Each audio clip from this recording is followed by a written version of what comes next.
What's up, gang? It's Willie Rebuild, baby, back with another one. That's right. Today is a good day, gang. It's a beautiful day. That's right, for Willie Rebuild. Y'all see the title? Today, I done figured out what's wrong with the Monte Carlo, gang. That's right, and I'm happy. Because now I know this motherfucker is going home. I've been ready for it to go home. But I couldn't send it home, gang, because I ain't know what was going on with it. But I do now. That's right. Let me turn the camera around. So as y'all can see, we got the old Monte Carlo that had all the drivability issues. It had the power, making good power. 405 horsepower to the wheels. Almost 500 foot-pounds of torque to the wheels. But I could not get this car to run and drive and function the way that it should have been functioning, gang. When it came down to drivability, the car was stalling. If I give it some more idle, it was trying to run away down the road by itself without me even hitting the gas at 30 miles an hour.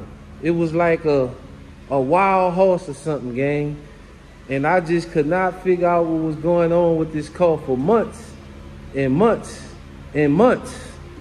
I could not figure it out. I would step away from it at times, gang, because I couldn't figure out what was going on with it. Let me take y'all under the hood and show y'all something.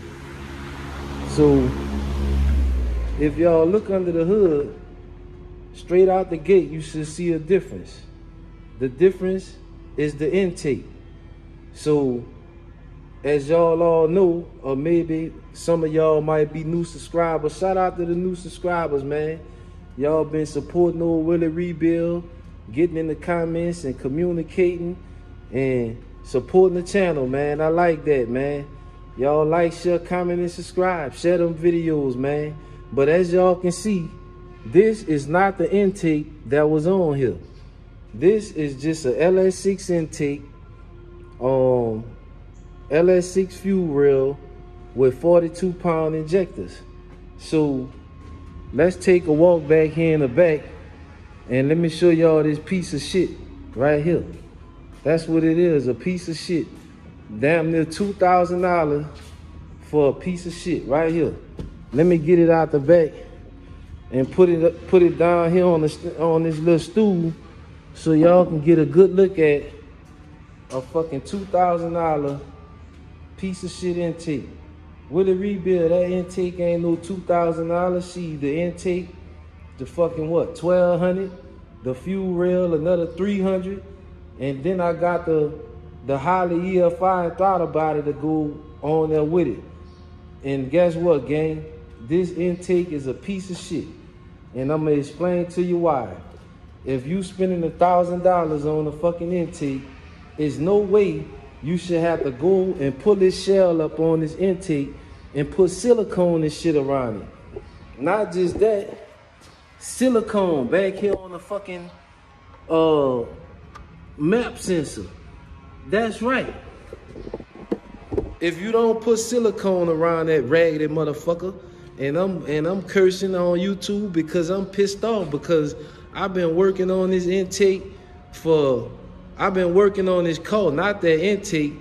I've been working and trying to figure out what's going on with this car for months. I done changed all kind of different parts. Y'all seen me drive the car 300 miles and then put it on the dyno. The car made power. I drove the car 300 miles. It made it there and back. But I could never figure out why the car did not want to idle good. Why the car was having drivability issues. I could never figure it out. So I keep calling my tuner, me and the tuner, we going back and forth, gang, about this situation with this car. And finally he told me, he said, man, get rid of that intake. That intake is a piece of shit. I said, man, you know, that's new, man. You know, I didn't want to believe that this intake was the problem all the while, gang. But come to find out, we took this intake off yesterday. We took this intake off And when we took it off, we started seeing where it was seeping a little like thin oil around the back of it. Thin oil around the back of it. Now, I want to say in the directions, they might tell you to put silicone around the back. I done installed a lot of these intakes and I never put silicone. I can show y'all a car we got at the other shop, or El Camino, with the same intake on it, with no silicone on it, and it's not leaking vacuum. So the car was leaking vacuum from the time I first started the engine. When we put it on a dyno, it was leaking vacuum. It was leaking vacuum, so the tune was off because of that. And then when I seen this, because the tuner kept telling me to get rid of it, gang. So I finally broke down last night. I said, man, we gonna pull this intake off of here. Pulled it off, put the LS6 intake on, and the car was running bad. I said, man, it's running worse than it was running. But you gotta think that intake is bigger runners, bigger throttle body. So in the tune, we got the injectors flowing more fuel. So I called the tuner this morning, told him what was going on. He told me to bring the computer over there to his shop, so he can pull some fuel out of the computer. So he pulled 20% of fuel out of the computer, gang. So yesterday, from the time I had it running, to the day I let it run a little while, because I'm still trying to figure out what's going on with it. So I pull this intake back off this morning. I put some new gaskets up under it, because the gaskets that I had on it, the stock gaskets, they was flattened out. And all I had at the time was the gaskets from the fast intake, which don't really go on this intake right here. So I didn't feel comfortable with how they were seating, because I figured they probably still was leaking. So I pulled the intake back off this morning, put new gaskets on it. It was still running rich and still doing what it was doing. So that's when I called the tuner. He told me to check the fuel trims on it, gang. So when I checked the fuel trims on it, it was at like, this was before I changed the gaskets. When I checked the fuel trims on it, gang, the fuel trims was at like 5%.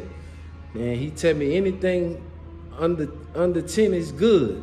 If it's over 10, it's bad. I said, well, let me put the new gaskets on, and then I'm gonna call you back and let you know what it's looking like.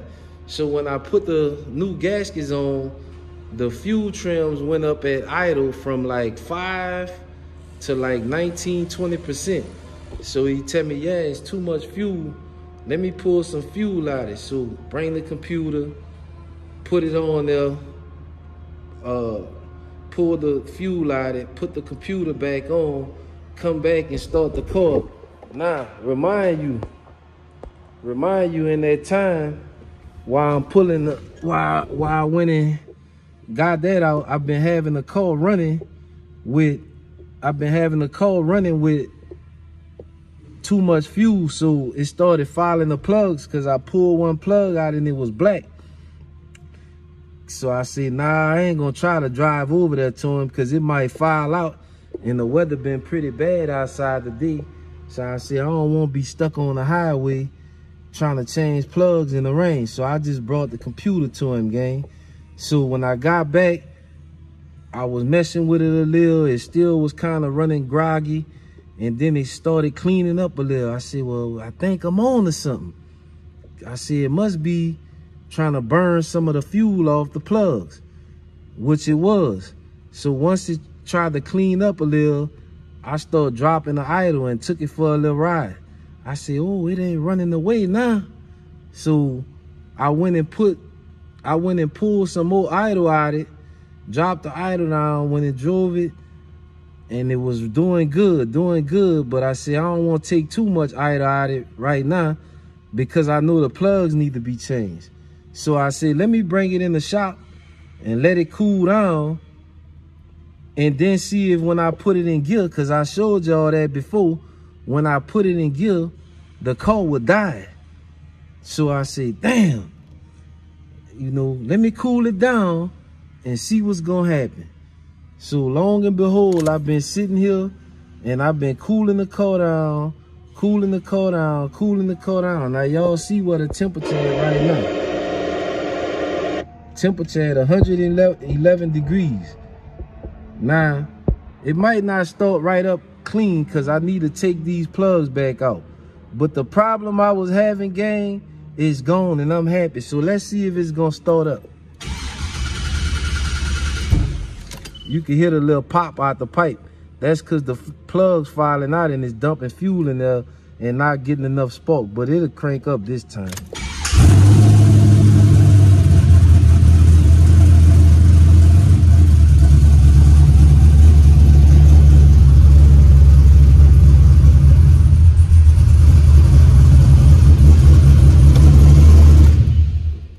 I could never get the car to do that, gang.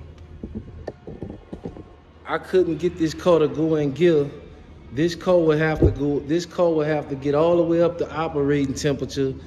It would have to, sometime it would even be at operating temperature. You shift it in gear and the car die immediately. I showed y'all this on camera before. Now, the plugs need to be changed because they black, they filed out.